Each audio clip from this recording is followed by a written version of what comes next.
all of you. Very, very happy beginning of 46th year of your independence. And well, Dr. Sharda has already given you a piece of advice, suggestion. I'm very sure you would have taken it very positively.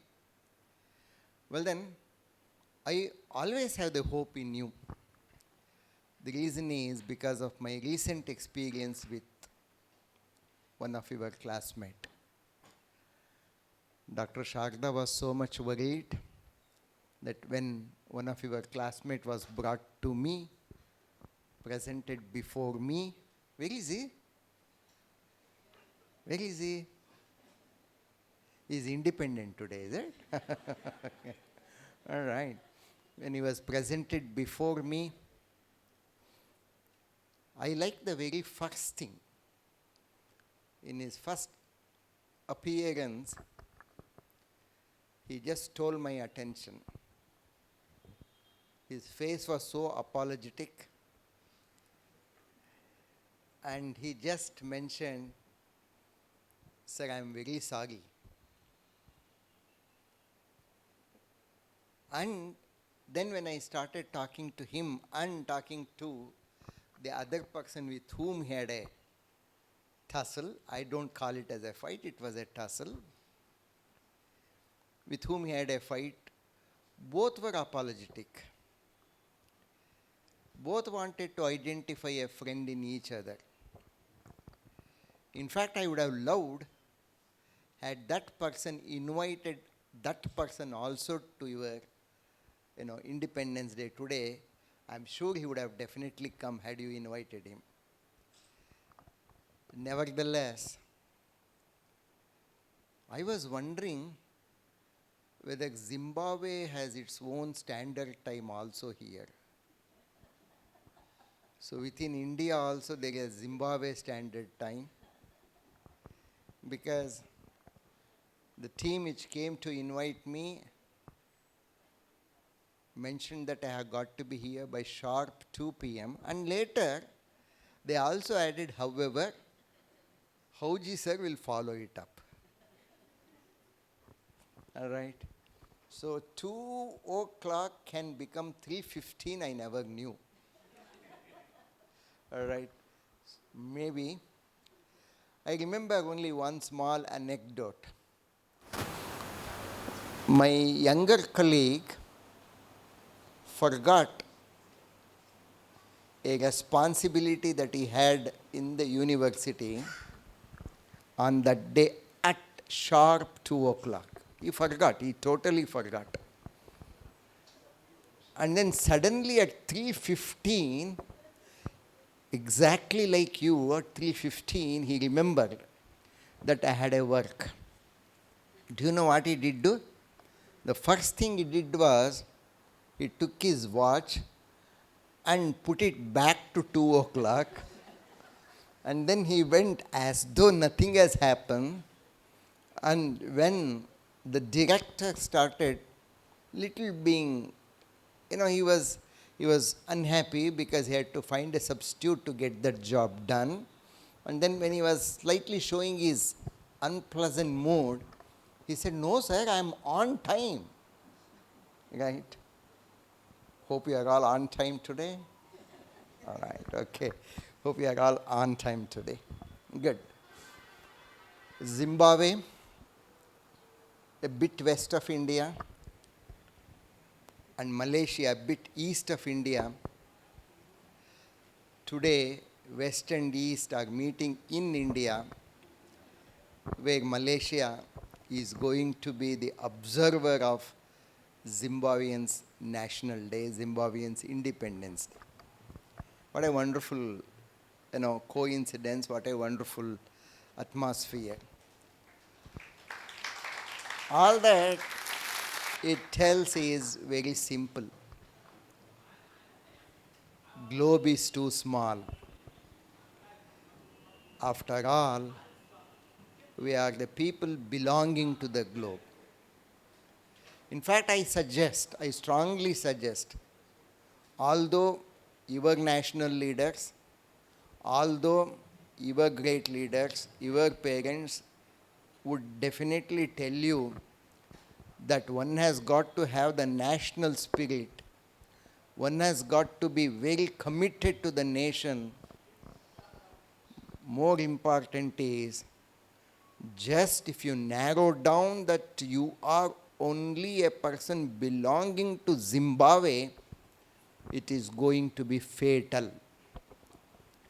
As an Indian, if I start thinking I am just for India and I am an Indian and my commitment should be solely for India, then that is suicidal. An American should never feel that he is only for America, because it's going to be very fatal. These are all going to narrow down your feelings. The moment you tell who are you, the moment you tell that I am a Zimbabwean, your whole boundary is just limited to only Zimbabwe. Somebody tells that I am a Malaysian, the whole spirit is just limited to only Malaysia. In fact, in India, it is still hopeless.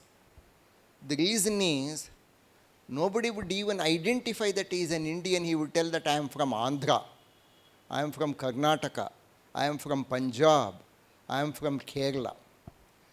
So acute-minded, so narrow-minded people would become.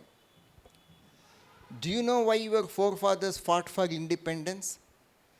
The forefathers fought for your independence not to make Zimbabwe independent, but to induce the ability in every one of you to think independently very high beyond Zimbabwe.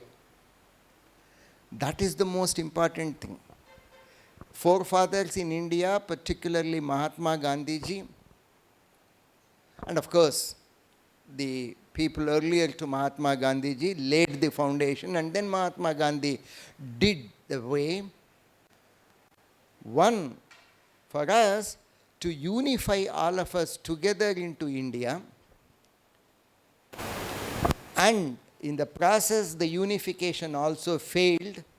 It resulted in the formation of Ceylon, Burma, Pakistan, and later again it further got split into Bangladesh.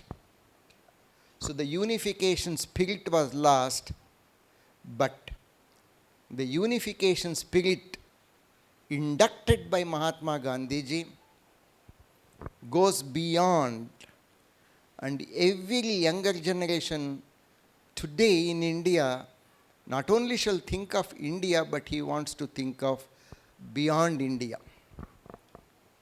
Similarly, every one of you from Zimbabwe, though you are just 45 years young as far as an independent country is concerned, the porosity which Madam was trying to mention has got to go at the global level.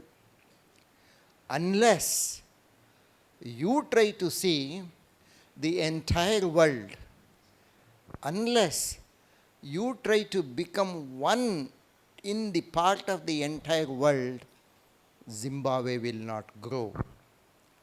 If Zimbabwe has got to grow, your aggressiveness and your empathetic nature of mixing up with everybody is very, very essential.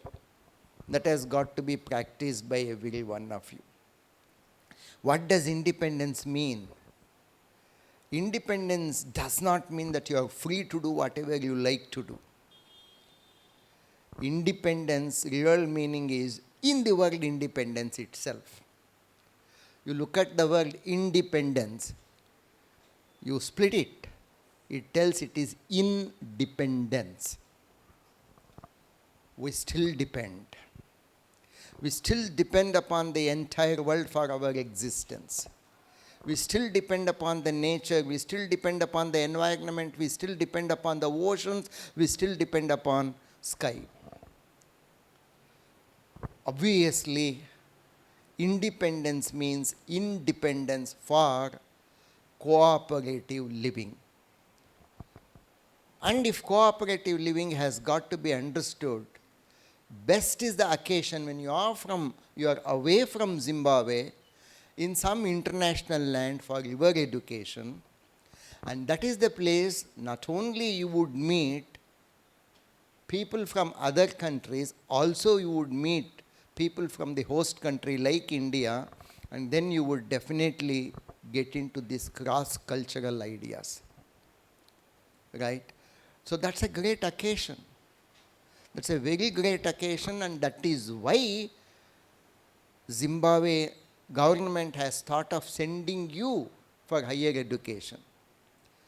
Contrary to that, Zimbabwean government could have invited Indian professors themselves to Zimbabwe and could have educated you. That would have been less expensive than sending every one of you here. They could have sponsored, they could have asked some Indian professors to go over there to Zimbabwe and start teaching you.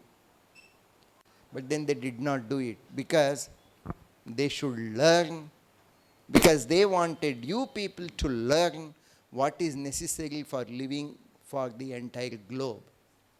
I am very sure you would understand that. I am very, very sure that you would live to the expectation. Dr. Sharda has already mentioned a lot of things, but then when this young lady, while inviting Dr. Sharda, I was touched because she said mother-like figure. When you have that feeling within you, naturally nothing should prevent you from getting mixed, from getting, collaborated with every other person. Please remember this 46th year beginning in your life, when you become the leaders in Zimbabwe and through Zimbabwe for the entire world, you are definitely going to become the leaders. You remember that our 46th year beginning was observed by the Malaysian delegates. You should observe that, right? And you should also remember it was enjoyed in a land other than Zimbabwe, other than Malaysia. You should do that. Well then, you should not stop your education just at an undergraduate level. Some of you, in fact many of you, because you are capable, that is why you have been sent here. Some of you, many of you, should go for higher studies, should also complete your PhD, not because I want you to become politicians in Zimbabwe, not because I want you to become great engineers in Zimbabwe, but I want you to become the Vice Chancellors of big universities. I want you to become Vice Chancellors, I want you to become great professors in big universities in Zimbabwe, because only education shall be the greatest future and greatest asset for any nation, and the person who shall be responsible in spreading the education shall be the person who really builds a nation.